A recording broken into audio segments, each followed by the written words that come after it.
everyone, and welcome back to our podcast, RAIA Affairs. It's a new year, and therefore we bring you new content from our RAIA writers. Before getting into today's discussion, which features a region of the world and leaders that we have not yet focused on in this podcast, I wanted to introduce our hosts for today. So as you may know by now, I'm Marina, and I work at RAIA as the Project Development Coordinator. I, meanwhile, study international relations and international law. And joining me today from the project development team is Meryl. And as per usual, she will introduce herself and give us the RAIA overview. Hi, everyone. So I am Meryl, and I will be co-hosting the podcast today. I have just finished my master's in European Studies, and I'm now an intern at the Dutch Ministry of Education.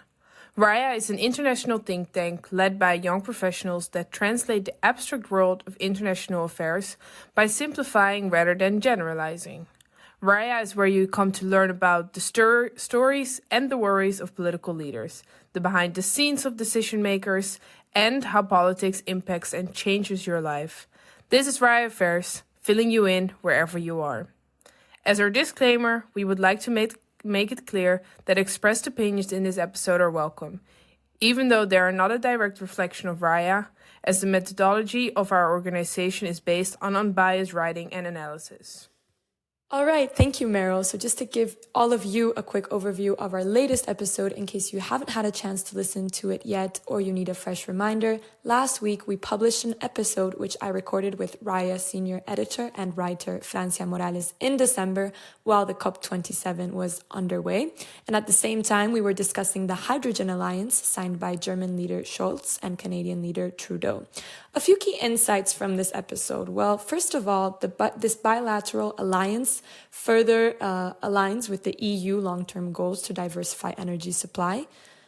Secondly, both leaders have domestic interests that relate back to either decreasing Russia's position as an energy supplier amid the current war. So, Trudeau really seeks to establish increased cooperation and security through energy strategy, while Scholz seeks an alternative source to fuel Germany's energy crisis. And thirdly, for now, it's a win-win situation for both of our leaders. And if there are to be any negative ramifications, Francia said they will only be evident in the future as per her analysis. So similar to our previous episode, we will be discussing the bonds between two countries today, specifically their presidents. Resources have always been an important driver to direct political decision-making. And as we have seen in the alliance between Trudeau and Scholz, they have created the Hydrogen Alliance that is beneficial for both countries. But not always do countries want to share their resources. Actually, in today's episode, we will look into the difficulties countries have over the decisions who can have the water resource on the border. We will be moving to the Central Asian region to analyze what the impact of the Soviet Union's old borders have today, how the countries create new alliances, and what border conflict is about. So with that in mind, let's welcome our RAIA writer, Roxane. She will be joining us to discuss the feud between Tajikistan's President Rahmon and Kyrgyzstan's President Japarov. Hey Roxane, and welcome to RAIA Affairs. We would love for our listeners to get to know you a bit. So could you tell us where you're from, what you do, and perhaps how you got to the role you have today at RAIA? Hey everyone, thank you for having me today. So a little bit about myself. I am half French and half Turkish, and I'm currently a fourth-year student of Business Administration and International Relations in Madrid. When it comes to RAIA, I started interning in their Research and Analysis branch last summer. Then in September, I became a full-time writer, and finally, at the beginning of this month, I started a new position as a junior editor. Thank you, Roxane, for the introduction. And of course, as we know, our RAIA members are passionate about international relations. And our first question relates to this. So we would like to know what leader, either dead or alive, who had an impact on the world, would you want to have a conversation with if you could? I think I would love to meet and have a conversation with New Zealand's former Prime Minister, Jacinda Ardern. I'm very interested in hearing what she would have to say, as she became a Prime Minister at a rather young age, and she has had to deal with historic issues such as a deadly volcanic eruption, the country's worst ever attack, and the COVID-19 pandemic. Also, as a woman who became a world leader, I think she's very inspiring, and I would love to hear some of the behind of the scenes explanation of how she resolved some of the problems that her country faced. Thank you, Roxane, and what a great choice. Very quickly, just to speak for myself, I think Jacinda Ardern is a great source of inspiration, especially in the manner in which she handled her resignation. A lot of the times, politicians will continue to stay in a position even though they don't have the energy, the motivations, right, for it. And I know that happens in my country. And so I think she's a great example of a politician who is in the position for right reasons, leading her country while she still can, right? But we are going now back into our topic of discussion. We are going to get into the article that you wrote, analyzing these two leaders, the dispute at hand, and their individual interests in just a second. And we normally don't do this, but I think for this episode in particular, we need to give context. It's very normal that our audience and even ourselves will be unfamiliar with this part of the world, just because it's not brought to our attention by the media and frankly, even in our studies. So while Meryl and I were beyond interested in reading your work, we were also curious to understand more about these two countries, Kyrgyzstan and Tajikistan. And so with some of the research we did, we want to give our listeners quick facts and a visual map so that they can get into this conversation with us. Right. First of all, most important, the countries that we are discussing today are both Central Asian states located in between China, Afghanistan, Uzbekistan, and Kazakhstan. So these are their regional neighbors. Tajikistan, of which the leader is Rahmon, is located north to Afghanistan, and so it shares a border with Uzbekistan, Afghanistan, and China. While Kyrgyzstan, whose leader is Japarov, shares the same borders except for Afghanistan. So instead of Afghanistan, they share borders with Kazakhstan. And both of the countries, Tajikistan and Kyrgyzstan, share a common border of around 917 kilometers. This is where it gets interesting, which is the second fact that we want to bring to our audience's attention. The countries are both ex-Soviet Union countries, so they had their borders demarcated in the 1920s during Joseph Stalin's rule. Yet, once the Soviet Union collapsed in 1991, the conflict regarding border delineation began. And as of today, that process is still incomplete, with around 400 kilometers of their shore border still disputed. So that's over 1/3 of that border length. The idea here is that when it comes to the practicalities of the border demarcation back in the 1920s, it's no longer viable, seeing as the maps differ for each of the nation. But I don't want to spoil any longer, and I really hope that this information was useful. To finish off this context, Roxane, can you add anything regarding this historic border dispute? What have both countries claimed at the border over the years, and why?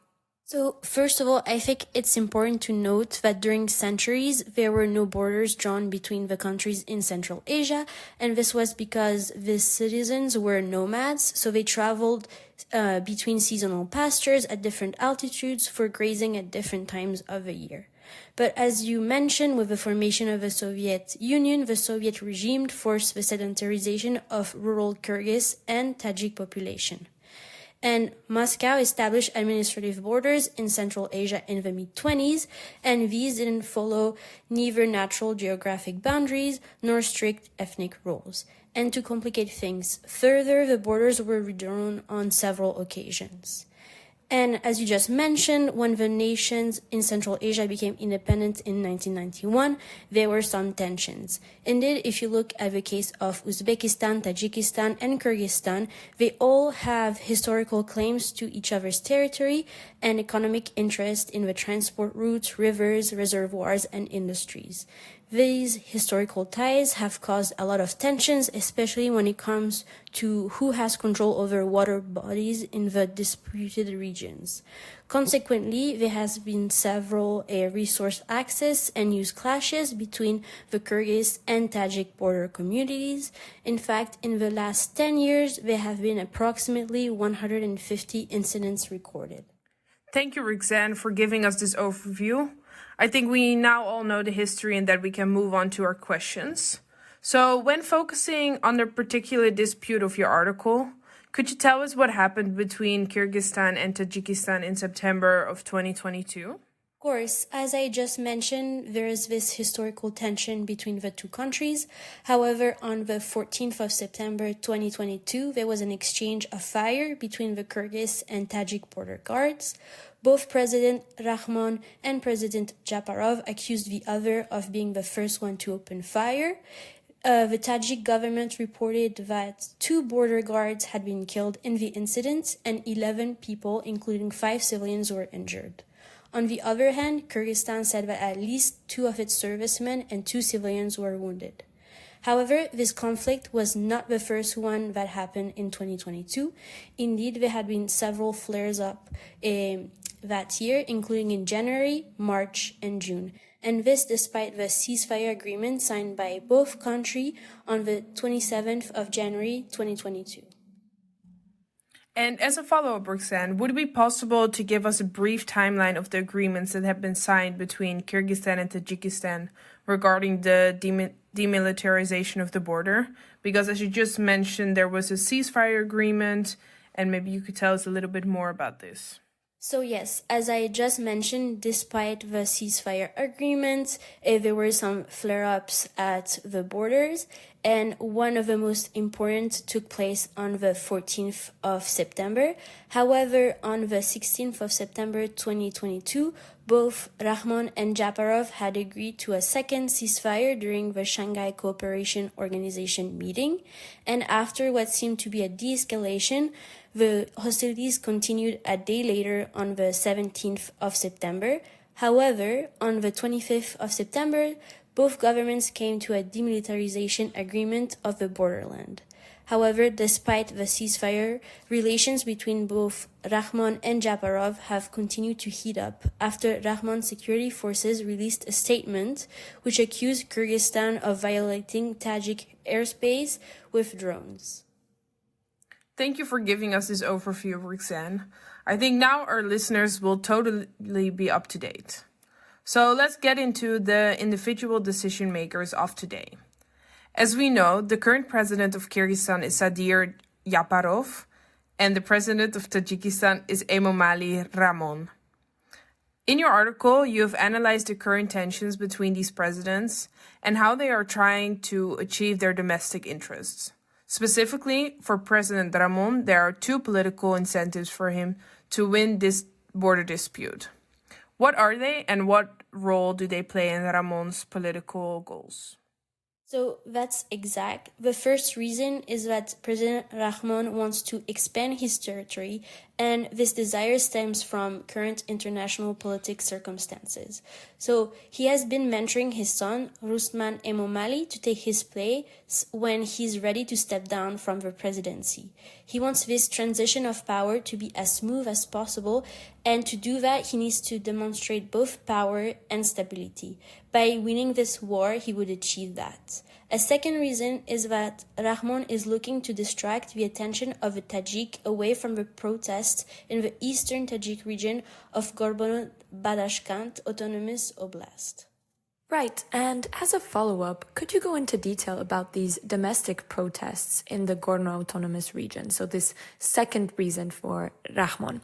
Who do they concern? How has Rahmon responded? And why is it so significant for Rahmon to respond in this way? I think that in order to comprehend the roots of the protest in the region, it's key to understand its history. So this region accounts for around 45% of Tajikistan territory, yet only about 220,000 of Tajikistan's 9 million people live there. The inhabitants of the region are Pirmiri, which is a minority that has its own language, and they're mostly Shiite Muslim, while the rest of Tajikistan is mostly Sunni Muslim. So as you can see, there are already some religious and historical conflicts. After Tajikistan gained its independence in 1991, there was this nationalist group in the region called Lali Badashkan, which also sought a greater autonomy from the government. And this caused a civil war to break out 1 year later in 1992. Although the region never became fully independent, the Tajik government has never managed to gain full control over the region, which brings us to 2021, and more specifically November of 2021, when there was a local activist in the region that was killed by the Tajik security services. Since then, Tajik citizens have been protesting in the region, and that despite the violent repression from the government. In fact, there is a report which was published around 2 weeks ago on the 12th of January, published by Human Rights Watch, which explained that at least 40 civilians have been killed as a result of the violence perpetrated against the protesters. And so this includes violent clashes with security forces, and in addition, more than 200 people have also been detained in this protest. So why is it important for Rahmon? It's important for him to keep control because this is a large region and there are many concerns of possible separatist movements. Another reason that has been mentioned a lot is that by gaining full control of the region, the Tajik administration will have full control of the illicit trade along the country's section of the Pamir Highway, which is a long road of around 1,200 kilometers that runs through Afghanistan, Uzbekistan, Tajikistan, and Kyrgyzstan. Thanks, Roxane. It is so interesting to know all these particularities about Rahmon and the country. But now I would also like to know more about President Japarov of Kyrgyzstan. What is his main concern surrounding the conflict? Japarov wants to ensure that none of the borders are lost to Tajikistan, and this is because these regions have a high strategic importance. These regions possess water, which is a high demand resource and the cause of many conflicts in the past. The waters of the ceasefire river irrigates around 43,000 hectares of land in Kyrgyzstan. And seeing that Kyrgyzstan is highly dependent on agriculture, it accounts for around 20% of its GDP, we can see why he wants to keep this resource in his country as its key source of Kyrgyz income. And this is especially the case now with global warming and rising temperature, as he will continue to need this resource. For example, in 2021, there was a drought which resulted in a 40% loss of rain-fed crop production. For Japarov, Kyrgyzstan's water vulnerability is not diminishing, so controlling the resource is a must. He does not want Tajikistan to gain control over it. It's very interesting, Roxane, because now we begin to see some differences regarding each of the leaders' motivations for their participation in this border conflict. I am wondering, though, whether the water distribution and water vulnerability is the sole motivation for Japarov to engage in this dispute. Are there other personal political interests, like we have seen with Rahmon?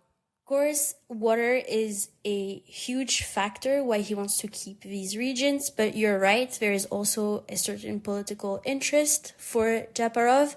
It's important to know that in 2021, he ran on a nationalist platform, and so losing this key territory to his neighbors will affect possibly his political career, and it will make him lose credibility amongst his voters. Great, thank you for clarifying, Roxane. As you mentioned in your article, Japarov seeks to reduce dependence with another country, Russia.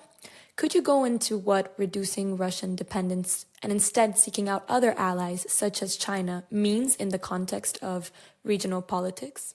When Japarov ran on a nationalist campaign, he also promised his electors that he would reduce Kyrgyzstan's dependence on Russia. And this is a big change, as all of these countries in Central Asia have been extremely dependent on Russia in the past. It's important to highlight that the presence of Russia in Central Asia is older than the solidification of the Soviet Union. We can already see that during the 19th century, the Russian Empire and the British Empire fought over control of the region. So it's safe to say that Russian influence runs deep in Central Asia in terms of history, but also culture. Today, Russian is still the lingua franca in the region. But today, in a globalized world, countries in Central Asia and especially Kyrgyzstan are looking to step out of Russia's shadow and to broaden their horizon. They are seeking other partners, such as China, as you just mentioned, and they see it as something that is essential for the development of their economies. So what it means for the context of the region, it means that there's going to be more players. A perfect example would be when Japarov made a deal with China and Uzbekistan to build a new railway connecting both China to Europe through Kyrgyzstan and bypassing Russia. Again, the aim of this is to make the country more independent from Russia. And this is a phenomenon that you can see in other countries in Central Asia. For example, when it comes to the military, countries such as Kazakhstan and Kyrgyzstan seek to expand cooperation with other countries such as Turkey. As you mentioned, many countries have been involved in the history of Kyrgyzstan. And do you think it would be safe to assume that escalation or de-escalation is in Japarov's best interest? And why would that be? I believe that a de-escalation is in his best interest. He has invested a lot in this railroad. It was part of his nationalist platform, and he took a risk by angering Putin because the railroad is bypassing Russia, as I just mentioned, and therefore it's in his interest for the conflict not to escalate if he wants the construction of this railway to reach an end. And as it's very close to the border in the Tajik border in Uzbekistan, he really wants the conflict not to escalate. All right, so for now, I would like to pause this conversation with China and Russia and both of our leaders at hand, because we will continue talking about this in our last segment of the episode called Connecting the Dots in just a second. But to wrap up this main question segment, I would like to ask you, Roxane, how has each leader portrayed the other regarding this border dispute, right? None of the leaders would admit that their armed forces began shooting at the other, nor are they blatantly stating these affiliations that they're creating with other countries. Like in most things, politics, right? Actions will have an indirect and subtle message that might reveal the strategy or way of thinking of that leader. So, in other words, what actions have you analyzed, Roxane, that frame each of the sides of this conflict, let's say? You're right. So both sides frame the conflict differently. As I said before, right at the beginning, on the 14th of September, both leaders accused the other side of firing first. And we can see that this continued throughout the month of September. On the 20th of September, Japarov gave a speech in front of the UN's General Assembly regarding the current border situation. During his speech, he mentioned that the objective of the UN's charters and its intention to maintain international peace. He also outlined Kyrgyzstan's history of being a regional peacemaker, as well as how his country managed to resolve most of its border issue with its other neighbors, such as Kazakhstan and China in 1999, and also how they signed a year prior a border agreement with Uzbekistan. By saying this, we can see that he framed Tajikistan as the one being the cause of the conflict, since Kyrgyzstan has managed to resolve its border conflict with other neighbors. On the other hand, you have Tajikistan, which sided more with Putin. So Putin awarded Rahmon in October of 2022 with a Russian order for merit of the fatherland. This is an award that was given for Rahmon strengthening the partnership between Russia and Tajikistan, and it was described as being a medal for ensuring regional stability and security. Of course, this was not taken well by the Kyrgyz population, which saw it as Moscow playing favorites. Thank you for elaborating, Roxane. It's very interesting to see both sides. So I think this is definitely a great segue for the end of our discussion, seeing as we have just covered framing, which is important to consider in political analysis. So what do you as a writer believe are the 3 top takeaways our listeners should have in the process of research and analysis?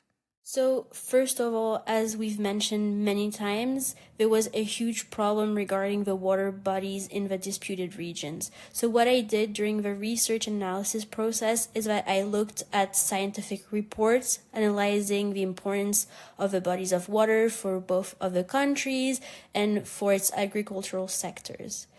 When it came to researching the conflict in September of 2022, I read statements given by both governments. I tried to analyze the language to see how they evolved, as well as the wording and their positioning. And I looked at both statements from the government so that I wasn't biased.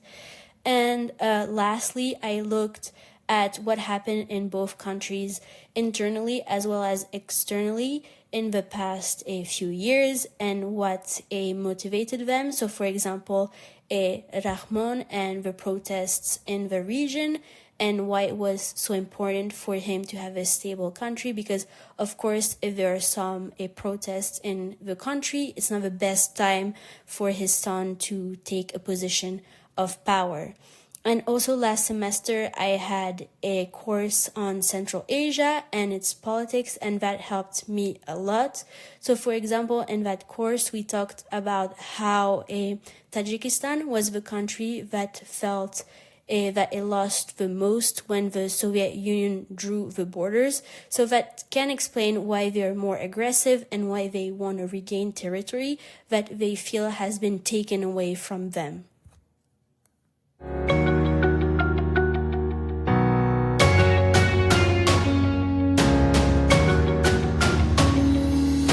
So you all heard it here, our top 3 takeaways from Roxane, and I'm very glad you had this course because it meant great preparation for this episode, as well as your own research, obviously. So, as mentioned before, we will now continue with our podcast segment, Connecting the Dots. So we started this part of the podcast when we had our summer interns, in which we connected the leader or leaders of the episode topic with a wider international relations topic. So this ranges from anything to development, human rights, foreign policy, security, and many others. So the goal of this part is really to show how interconnected global politics is, regardless of the leaders that we are discussing. So, Roxane, in your article, you have mentioned the new allies Japarov has been trying to create for himself. As we know, both countries were part of the Soviet Union, and after it had fallen, both countries maintained good ties with Russia. However, as you said previously, Japarov has been less close to Russia, even to the extent that he did not attend the Russian Commonwealth of Independent States meeting. On the other side, we have China, who is trying to get closer to Kyrgyzstan, even building a railway directly between China and Kyrgyzstan, and making a statement that they want to ensure Kyrgyzstan's sovereignty. In this analysis of each of the leaders' approaches, China's role of filling up a power vacuum in light of the current relationship between Russia and Kyrgyzstan is a hot topic. Can we hence connect the dots between the rise of China in the region and what it has that Russia, for instance, cannot offer right now?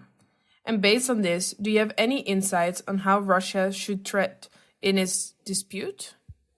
You're absolutely right when you're saying that Russia can't offer something right now to the countries in Central Asia. Normally and historically, Russia has been involved in issues in Central Asia through the Collective Security Treaty Organization. However, as of late, it has been too distracted with Ukraine to really intervene in the region. For example, in the past, Russia has sent troops through the Collective Security Treaty Organization to the Caucasus when there were conflicts between both Armenia and Azerbaijan. Japarov explained that when the conflict sparked back in September, Russia did not intervene as they were taking care of so many problems of their own. This has created a real power vacuum in the region, which China has been trying to fill. Indeed, on the 15th of September, so to put things back into context, only one day after the conflict sparked at the border, Japarov met with China's President Xi Jinping. China's Ministry of Foreign Affairs explained that this meeting only reinforced the fact that China supports Kyrgyzstan in defending its national independence, but also its sovereignty and security. It was also emphasized that given the current events, they would strengthen their partnership by increasing mutual support.